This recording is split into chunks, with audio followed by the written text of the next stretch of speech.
Ready start.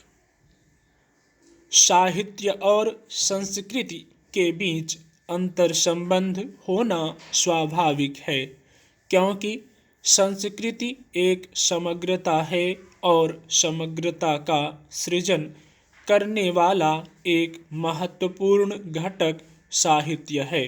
वस्तुतः संस्कृति के निर्माण में साहित्य ज्ञान, कला, नैतिकता, विधि विधान एवं रीति रिवाज आदि का विशिष्ट योगदान होता है। इस दृष्टि से साहित्य वह महत्वपूर्ण अवयव है जिसका न सिर्फ संस्कृति के निर्माण में विशेष योगदान होता है, बल्कि यह संस्कृति को परिष्कृत भी करता है। यह कहना असंगत न होगा कि साहित्य उन अवयवों में से एक है जो श्रेष्ठ संस्कृति का निर्माण करता है।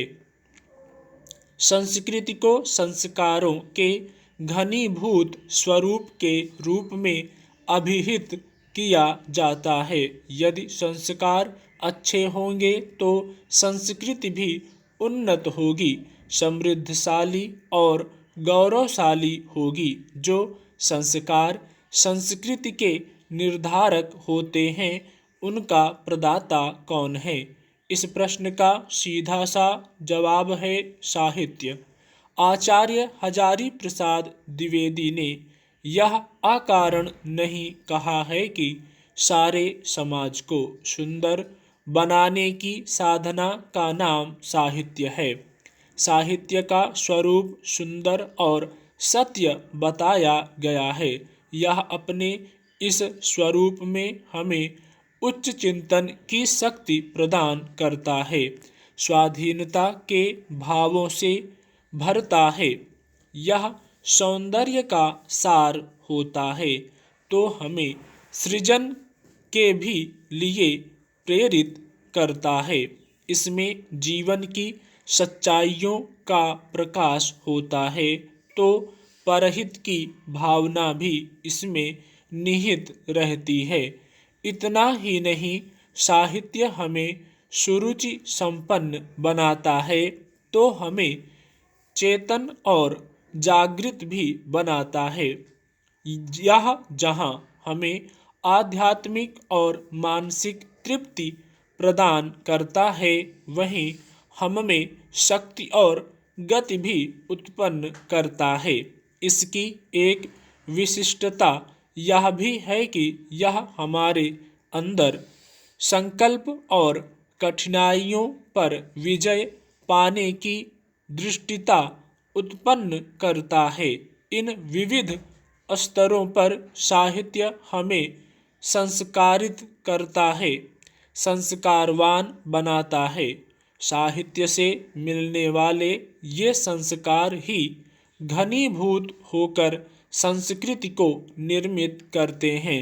इस प्रकार साहित्य और संस्कृति के बीच एक अभिन्न संबंध स्थापित होता है।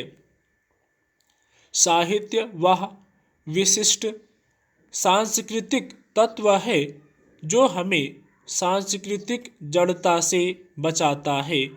श्रेष्ठ साहित्य के अभाव में सांस्कृतिक जड़ता बढ़ती है, जिससे समाज और सभ्यताएं पतनोन्मुख होती हैं।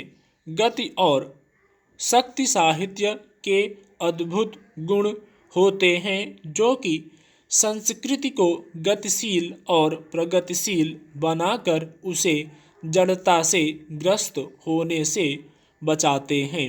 साहित्य हमें नव चेतना एवं नव जागृति प्रदान कर संस्कृति को स्थिर होने से बचाता है। यहाँ यह रेखांकित करना समीचीन रहेगा कि गतिशीलता को संस्कृति का महत्वपूर्ण अवयव माना जाता है। जिस संस्कृति में यह गतिशीलता नहीं रहती, वह स्थिर हो जाती है। जब कोई संस्कृति स्थिर हो जाती है तो उसमें विकार पैदा होने लगते हैं और यह स्थिति सांस्कृतिक जड़ता को जन्म देती है। स्टॉप।